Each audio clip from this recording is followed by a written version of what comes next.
I still remember the exact moment my own father stood up in front of 230 people at my college graduation, took the microphone that was meant for me, and used my biggest achievement to praise my younger sister instead. He looked directly at the audience and said that while I had finished school, his real pride was my sister because she had always been the special one in the family. Everyone laughed awkwardly, and I stood there frozen in my graduation gown, trying not to cry. But what happened next left the entire room silent, and by the end of that evening, the man who had spent my whole life making me feel invisible couldn't even look anyone in the eye. I still wonder if I went too far, though. Was I wrong for finally exposing the truth after years of humiliation? Tell me honestly, because I still think about that day more than I should. For as long as I can remember, I lived in the shadow of my younger sister, Emily.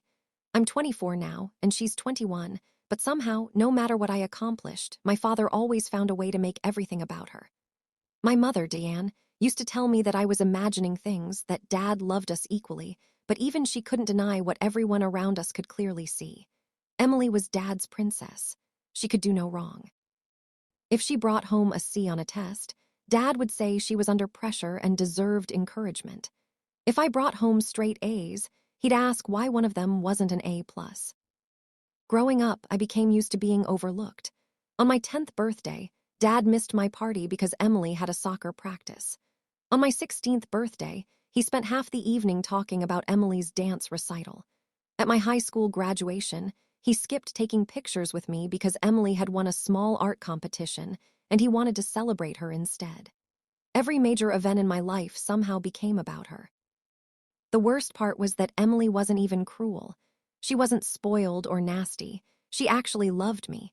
She would tell Dad to stop comparing us, but he never listened.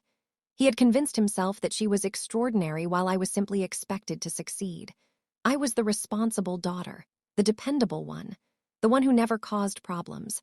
And because I never complained, everyone assumed I was okay. I worked incredibly hard in college. I studied nursing because I genuinely wanted to help people. I worked part-time shifts at a diner, took extra classes, and graduated with honors. I barely slept during finals, but I pushed myself because I knew this degree represented years of sacrifice. I was proud of myself. My mother said she was proud too. Even Emily promised she was excited to celebrate with me. Dad acted interested for once. He asked about the ceremony and even said he wanted to invite extended family. I thought maybe things were finally changing. Maybe he had realized I deserved support too. I actually allowed myself to hope. The ceremony itself was beautiful. My best friend Sarah sat with her parents, cheering louder than anyone. My boyfriend Tyler brought flowers. My grandparents came despite their health issues. Nearly 230 people attended because several nursing graduates were celebrating together with family and friends. When my name was called and I walked across the stage, I felt incredible. 4 years of stress had finally paid off. I could hear my mother clapping. I saw Tyler smiling. And for the first time in my life, I thought maybe Dad was proud of me. After the diplomas were handed out, several students were invited to say a few words. I had prepared a speech thanking my family and professors. But before I could walk up, Dad stood up unexpectedly and requested the microphone. Everyone assumed he wanted to congratulate me. He smiled and said, "Today is certainly special because my oldest daughter graduated, but honestly my greatest pride is Emily. She's always been the gifted one in our family. She's creative, talented, and destined for amazing things. While Jessica worked hard to become a nurse, Emily simply has something extraordinary." People started exchanging uncomfortable glances. He laughed and continued, "Jessica has always been dependable, but Emily has that spark. You know what I mean." I felt my face burning. Then he turned to my sister and said, "Sweetheart, one day you'll accomplish things even bigger than this. Not bigger than medicine, not bigger than nursing, bigger than my graduation." In front of everyone. My mother looked horrified. Emily looked embarrassed. Tyler actually whispered, "Did he seriously just say that?" I smiled through tears because I didn't want to ruin the event. I delivered my speech anyway, but inside, something broke. That night at dinner, I asked Dad privately why he had done that. He shrugged. I was just being honest. Honest. That word haunted me. He told me not to be sensitive and said I should be used to the family dynamic by now. Used to it. As though spending my entire life feeling invisible was normal. My mother apologized for him, but she didn't defend me. Emily cried and said she hated being put in the middle. And I went home and cried myself to sleep. A week later, I decided I needed distance. I accepted a nursing position in another city and moved 3 hours away. I called Mom occasionally and texted Emily, but I rarely spoke to Dad. Months turned into years. Life improved. Tyler and I got engaged. I earned promotions at the hospital. I made friends. For the first time, I wasn't trying to earn Dad's approval. Then everything changed when my grandmother passed away. At the funeral reception, relatives started telling stories about Grandma. One of my aunts mentioned how proud Grandma had been of me becoming a nurse. Another relative laughed and said Grandma used to complain that Dad only talked about Emily. Apparently everyone knew. Everyone. My Uncle Robert even said, "Honestly, Jessica, we all felt terrible for you growing up." I nearly cried. Because all those years, I thought maybe I was imagining things. But everyone saw it. Later that evening, I overheard Dad talking to cousins. He was bragging about Emily again. She had started selling handmade jewelry online. Nothing wrong with that, but Dad was acting like she'd invented electricity. One cousin jokingly asked, "What about Jessica? Isn't she supervising nurses now?" Dad shrugged. "Jessica just works hard. Emily's the talented one." Something inside me snapped. Not anger. Exhaustion. Years of exhaustion.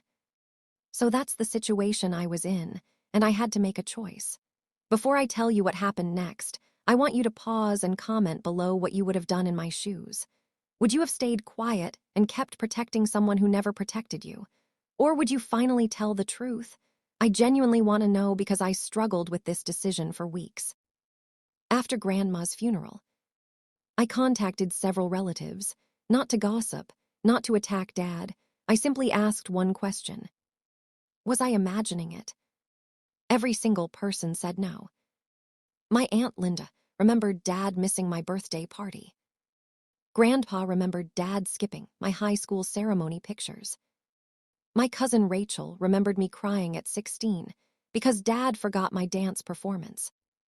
Even Emily admitted she felt guilty because Dad always made her the center of attention. Then she said something that changed everything. "Jessica, I think Dad genuinely believes he treated us equally." That stunned me.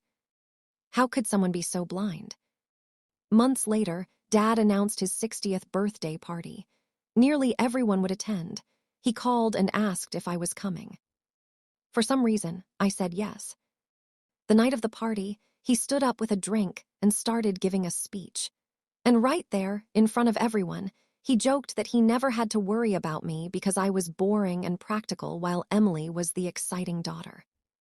People laughed nervously. Emily looked miserable. And suddenly she stood up. "Not me. Emily." "Dad, stop." The room went silent. She was shaking. "I'm tired of hearing this. Jessica spent her entire life being ignored while you treated me like I was some perfect child. You embarrassed her at her graduation. You missed her birthdays. You forgot her achievements. And honestly, I'm sick of it." Dad stared at her. "Emily, don't be dramatic."